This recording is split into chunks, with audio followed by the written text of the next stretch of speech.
¿Qué tal? Inicia el 2015 e inicia esta nueva aventura llamada Revelaciones, un programa nuevo en el que usted encontrará lo más relevante de la política local, estatal, regional y nacional. Y bueno, en esta nueva aventura me acompaña mi amigo y periodista Pedro Pérez Natividad. ¿Qué tal, Pedro? Bienvenido. Nuevamente nos encontramos frente al auditorio en algo que nos apasiona, como es la política. Así es, Ricardo, ¿qué tal? Un placer nuevamente estar trabajando contigo y trayendo en esta nueva etapa electoral, estar en los comentarios políticos. Gracias, Ricardo. Y bueno, recuerde que para tener una interacción a través de Revelaciones, en principio lo invitamos a que interactúe a través de nuestros Facebooks, el tuyo, Pedro Hoy Laredo, y el mío, Ricardo Flores, y también nos puede seguir a través de hoylaredo.net, obviamente también tal vez a través del corporativo Radionet. Y bueno, entramos en materia. Pedro Pérez Natividad, tenemos como invitado al licenciado Manuel Moncada Fuentes. Él es el vocal ejecutivo del Instituto Nacional Electoral en Nuevo Laredo, ahora INE, antes IFE, y es el órgano regulador, pues, de los procesos electorales y de todo lo que tiene que ver con las elecciones. ¿Qué tal? Muy buenas tardes. Buenas tardes, Ricardo. Buenas tardes, Pedro. De veras muy agradecido de esta oportunidad y espacio que me brindan y a la gente del instituto para hacer, espero, interesantes y buenas revelaciones respecto al proceso electoral que estamos iniciando. Y la primera revelación creo que tiene que ver que qué pasó con el INE, qué pasó con la reforma electoral, parte de lo que nos ha vendido Enrique Peña Nieto dentro de esas reformas, una reforma política que inclusive tuvo un impacto en una nueva ley electoral, en un nuevo organismo que ya va a regular todas las elecciones en todo el país y que de una u otra manera va a ser el encargado de darle certidumbre a la democracia.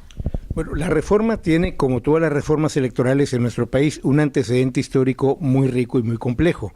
Básicamente fue la propuesta del Partido Acción Nacional y del Partido de la Revolución Democrática para transformar lo que era el Instituto Federal Electoral en un Instituto Nacional Electoral.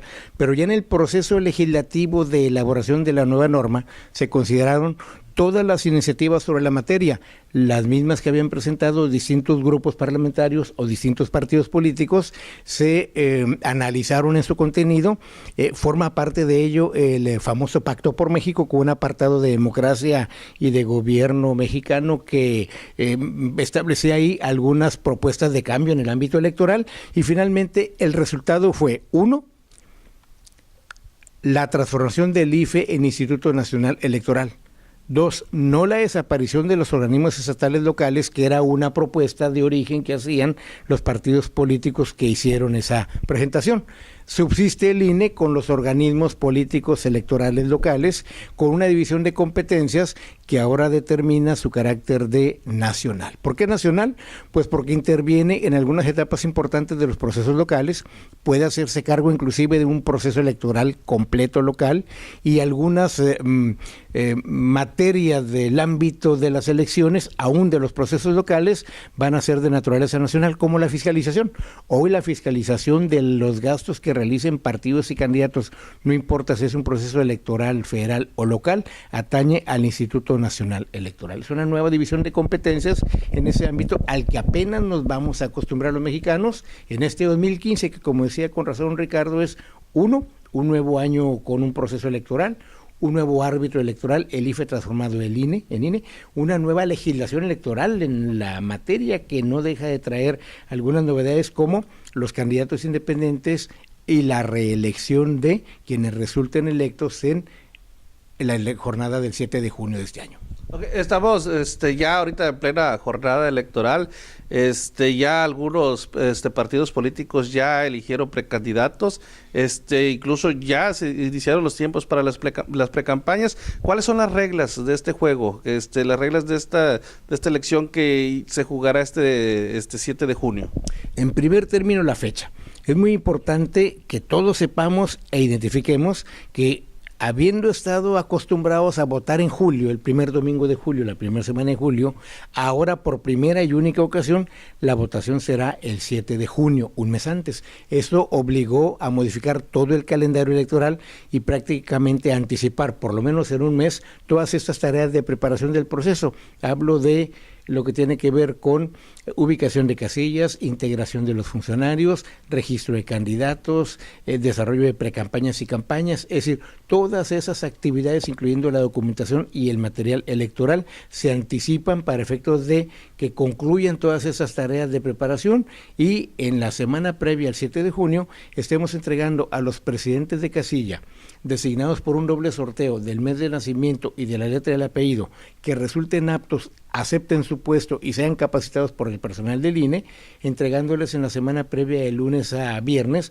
los paquetes electorales con los materiales y documentos con que se va a llevar a cabo la jornada ese domingo 7 de junio a partir de las 8 horas. O sea, todo está encaminado a que tengamos una primera elección del Instituto Nacional Electoral en términos de organización, preparación y eficacia muy similares a los que tuvo en 25 años el Instituto Federal Electoral, recogiendo toda esa experiencia básicamente y también adaptándolo a el nuevo marco normativo. Entonces estamos hablando, ¿cómo se llama? Son nuevas reglas, tocando un poco el tema de los partidos políticos ahora en estas precampañas. ¿Qué pueden hacer los partidos políticos en estas precampañas? Bueno, en las precampañas, los partidos políticos, como el nombre lo indica, estarán concentrados en el desarrollo de sus procesos internos para designar a quienes van a ser sus candidatos y a los que van a registrar en la tercera semana de marzo del 22 al 29, como lo marca la ley. Estas precampañas implican un proceso de selección interna que regulan, por un lado, los propios estatutos de cada una de las 10 organizaciones políticas nacionales, si es que los 10 partidos políticos tuvieran la decisión de realizar precampañas, y dos, el cumplimiento también de la nueva ley electoral, que antaño no, pero ahora sí regula los procesos internos de los partidos políticos para designar a sus candidatos. A la luz pública hemos visto que algunos partidos en algunos distritos o estados han optado por un proceso distinto al de la competencia interna. Habrán de hacerse la designación de candidatos por los órganos de autoridad estatutarios y facultados para ello, y en ese caso no hay precampañas.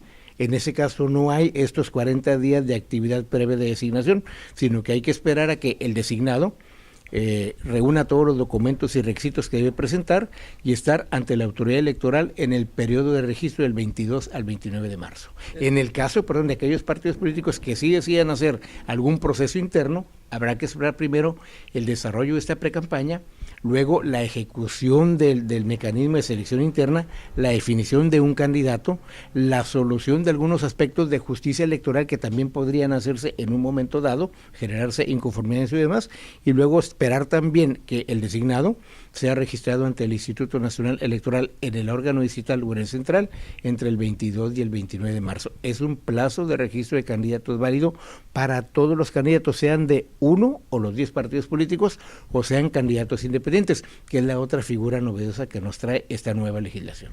Sí, hablando, Ricardo, del tema de los candidatos independientes, algo por lo que siempre se había luchado, ahora es una realidad. ¿Cómo está la participación de los ciudadanos? Bueno, el candidato independiente tiene una nueva e inédita regulación.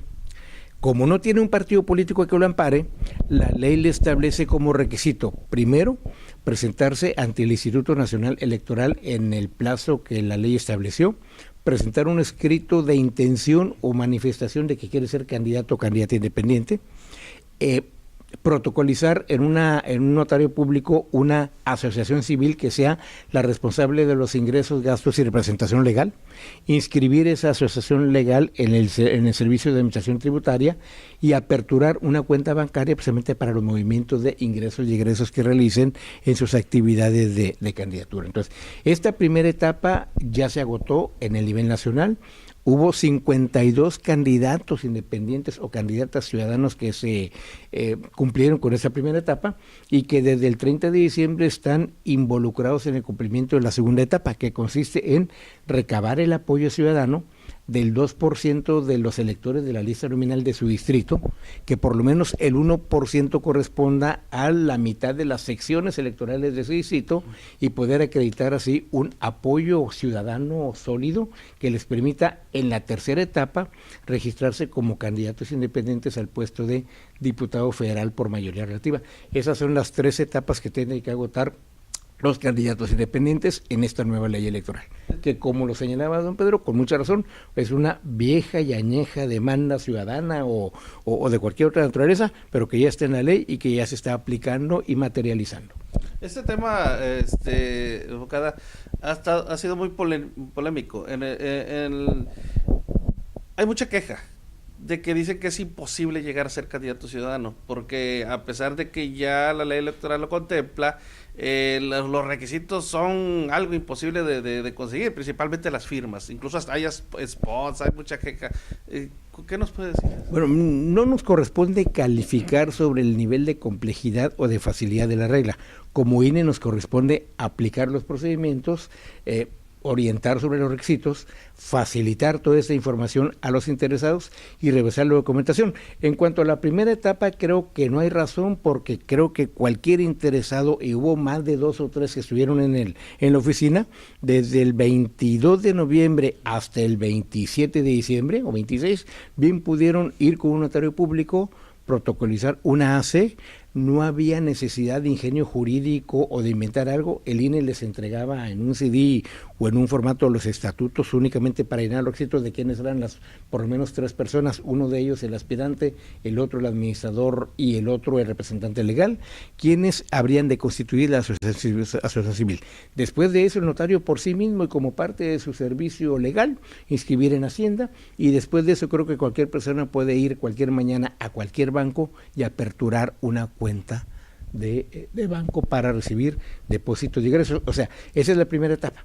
La segunda etapa que tú señalas apenas se está iniciando, se inició el día 30 de diciembre, corresponde a recabar ese apoyo ciudadano en ese porcentaje, que es un porcentaje menor al que se requiere de los partidos políticos para mantener su registro, que se acaba de realizar esa verificación o fiscalización de cumplimiento de todos los partidos, de los 10, de los 3 nuevos con su procedimiento de inicio de registro, y de los 7 que ya habían participado en el proceso anterior con el padrón actualizado de sus militantes, cruzando inclusive unos con otros para que no hubiese ciudadanos en más de un partido político, algunos raspando y otros por muy poquito, pero todos cumplieron con la nueva normativa de acreditar el número de ciudadanos. Este es un requisito que se estableció por el legislador, por el legislador, seguramente para acreditar ese apoyo ciudadano. Y aquí, Pedro, Ricardo, si me permiten, quiero aclarar una cosa, no por sacarle al bulto, sino porque así es el diseño constitucional.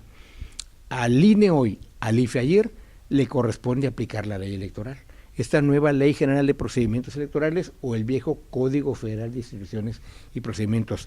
El diseño de la ley, sus libros, sus capítulos, sus apartados, sus reglas, sus normas, sus requisitos, sus plazos, sus procedimientos, complejos o fáciles o no, los establece el diputado y el senador, los establecen los legisladores, lo establece el procedimiento formal de creación de la ley que involucra al Ejecutivo con la sanción y la promulgación y entrada en vigor de la ley, al INE. Como cualquier otra dependencia producto de una iniciativa de ley, únicamente le corresponde aplicarla. Sí ha habido casos en que nos piden la opinión para un cambio legal y a veces nos hacen caso. Hay otras en que ni nos imitan y hay otras en que invitándonos a hacer propuestas ni nos escuchan. Cito un caso. El cómputo distrital es una tortura. Comienza a las 8 de la mañana el miércoles, continúa el jueves, el viernes y hasta el sábado tienes que terminar día y noche sin descanso y sin interrumpir, porque el domingo tienes que estar en el Consejo Electoral de la circunscripción para entregar los resultados de la representación proporcional. No puedes descansar. Entonces, lo que el instituto pedía o el IFE pedía al legislador era que hubiese la oportunidad de iniciar un cómputo el primero, cuando son 3 de 18, presidente, senador y diputado, a las 8 de la mañana, al terminarlo descansar, al otro día comenzar a las 8 de la mañana, al terminar de descansar, y al día siguiente, que es el tercero, comenzar un cómputo el último, pero no se aprobó esa propuesta, no se atendió ese requerimiento, sigue siendo algo muy difícil de atender el cómputo porque implica que vaya el consejero propietario y el suplente, el representante propietario del partido X y también el suplente, porque de esa manera se pueden alternar y cumplir con la norma de modo tal que no se interrumpa. El último cómputo aquí que hubo recuento en el centro cívico, comenzamos a las 8 de la mañana del miércoles, terminamos casi a las 6 de la mañana del sábado, sin interrumpir y prácticamente sin poder dormir. Ahora, pero en ese sentido lo que comentaba mi compañero Pedro Natividad, el asunto de que es responsabilidad del legislador, ciertamente, lo que plasmó en la ley, pero realmente es engorroso, realmente sí es complicado para el aspirante integrar una AC, distribuir algunos puestos, en esa segunda etapa recolectar las firmas. Y creo, salvo su mejor opinión, que está en desventaja con un precandidato o un candidato de un partido político, que ya tiene una estructura, que ya tiene algo que lo respalda, y que finalmente tiene de una u otra manera un apoyo logístico que le puede favorecer o que le da ventaja frente al candidato independiente. Hay que reconocer el espíritu de la ley en cuanto a abrir ese espacio a la democracia. Sin embargo, creo que al legislador se le pasa un poquito la mano. Puede ser. Lo que yo puedo señalar es que por ahora, en este primer ejercicio, en los 300 distritos del país, 52 ciudadanas y o ciudadanos se atrevieron y pudieron cumplir con estos requisitos en esta primera etapa y están inmersos en la segunda. También podríamos señalar que es diferente el escenario de cuando no podían participar, recordemos a Castañeda y compañía, o ahora que participan, como puede ser diferente las condiciones de participación de los partidos tradicionales con los nuevos, 3 nuevos, Frente Humanista, Morena y Encuentro Social, o como puede ser diferente también en el propio universo de los partidos ya tradicionales, los 3 grandes de PRAN, PRI y PRD, con los otros que no son tan grandes y que siempre buscan la coalición para efectos de un mejor resultado electoral. Siento, don Ricardo, tienes la razón, pero también debemos entender que no habrá fórmula mágica ni fórmula perfecta para poder diseñar estos procedimientos electorales y que las que están se aplican y si resultan eficaces seguramente se van a mejorar o enriquecer y si no son funcionales pues seguramente el legislador los cambiará en el futuro inmediato. Ahora, Pedro, te iba a comentar, y también a usted, no sé cómo lo veas y usted cómo lo analice. En los partidos políticos, en ese momento que nosotros estamos tras la información, los periodistas, conocemos a los grandes, al PRI, al PAN, al PRD, inclusive al Verde Ecologista, pero no sabemos qué pasa con los partidos nuevos. Aquí, ¿quién los representa? ¿Quién está en Encuentro Social? Entiendo, es Raúl López Camacho. Pero ¿quién está al frente del partido Frente Humanista y el otro partido se llama Morena? Morena. ¿Quiénes tienen representante ante el INE? ¿En qué están trabajando? ¿Se le está auditando? ¿O qué está pasando con ellos? Conocemos a los grandes o los medio grandes y luego se crea la percepción de la gente por los partidos satélites, aquellos partidos que no participan. ¿Qué están haciendo? ¿Ustedes los están regulando? ¿Están vigilándolos? No sabemos nada. Ojo, todos, desde el más antiguo, del 39, hasta los 3 más recientes, son partidos políticos nacionales. Y lo son porque acreditaron su procedimiento de creación y constitución de acuerdo con la ley en cuanto al número de militantes, que era el 0.96, alrededor de 230,000 ciudadanos en el país, y realizaron todas las asambleas en el número y en la forma que el instituto requirió. O sea, la competencia electoral se da en esos términos y con esos protagonistas. A nivel distrito hay 300 en el país, a nivel consejo local hay 32 en todo el país. Desde luego que ya existen las acreditaciones y las estructuras de estos nuevos partidos políticos y de los tradicionales también. Claro que pudieran ser gente no muy conocida o gente que recién se incorporó a estos nuevos organismos. La Comisión de Vigilancia del Registro de Electores tiene representantes que a veces es el mismo o diferente el que fue acreditado ante el Consejo Local o el Consejo Distrital. Con todo, son estructuras que ya están trabajando. Yo comparto contigo, Ricardo, no conozco, porque no se ha notificado al instituto, cuál es la estructura a nivel municipal, directiva, o a nivel digital, de estas nuevas organizaciones políticas, como que por ahora están trabajando con sus entidades de carácter nacional y local. Pero además no te sorprendan, no es muy raro, aún partidos políticos que tienen muchos años en la competencia electoral, tampoco tienen estructuras directivas municipales. ¿sí? O sea, de repente son estrategias o son decisiones de modo tal que siendo partidos políticos nacionales, el mayor reconocimiento se da o responsabilidad de trabajo en función de su dirigente nacional o de los integrantes del Comité Ejecutivo Nacional. Pero ahora estamos hablando de que se le dio apertura a la creación de nuevos partidos, pero también tienen un reto muy importante en esta elección, que es luchar por su registro. Es mantener su registro, porque ya lo obtuvieron en el procedimiento que la ley marca podríamos llamar del orden administrativo, hacer asambleas y recabar afiliados. Pero ahora viene la prueba de las urnas, Ricardo. Viene que el día 7 de junio estos 3 nuevos partidos políticos tengan como resultado electoral más del 2% de los votos nacionales emitidos por los ciudadanos, con otra situación muy particular. Los 3 partidos nuevos, por ley, no les está permitido coaligarse. En algunos otros casos, los partidos que no eran tan grandes se coaligaban con los partidos grandes, hacían un convenio y de ese modo garantizaban un determinado porcentaje de votación por el convenio sin esperar al día de la jornada. Hoy esos partidos tampoco lo pueden hacer. Si un partido político de los grandes y de los viejos se coaliga con otro partido político medianón, está obligado uno y otro a acreditar cuántos votos obtuvo. Ya no pueden por el convenio simplemente decir te voy el 5% de los votos, no importa cuántos me toquen. Ya la ley los obliga desde hace 2 elecciones, por eso las coaliciones, aunque tengan un determinado formato, en la boleta tienen que aparecer cada uno de los partidos que lo componen. Y el voto, si se da, siendo una coalición de 3, para cada uno de los 3, se divide ese voto entre los 3. Y si es para 2, se divide ese voto entre los 2. Y si es para 1, nada más ese partido político se lleva el voto. Los otros 2 no tienen voto por contabilizar para efectos de su registro y de su subsistencia. Efectivamente será, como siempre ha sido, una prueba de fuego la primera elección en la que participen, porque ahí depende, 1, su subsistencia como partidos políticos y también el derecho que pueden tener para los diputados de representación proporcional, porque este es otro mecanismo derivado de ese nivel de votación alcanzado, tanto a nivel ayuntamiento con los regidores como a nivel congreso local con los diputados de RP. Depende primero, para tener derecho a la repartición, que obtengan el porcentaje mínimo que en lo electoral se le llama umbral del 2% de la votación nacional emitida. Ahora, estamos hablando también que la reforma electoral trae el tema de las reelecciones. ¿Estos nuevos diputados ya se van a poder reelegir? Sí, señor.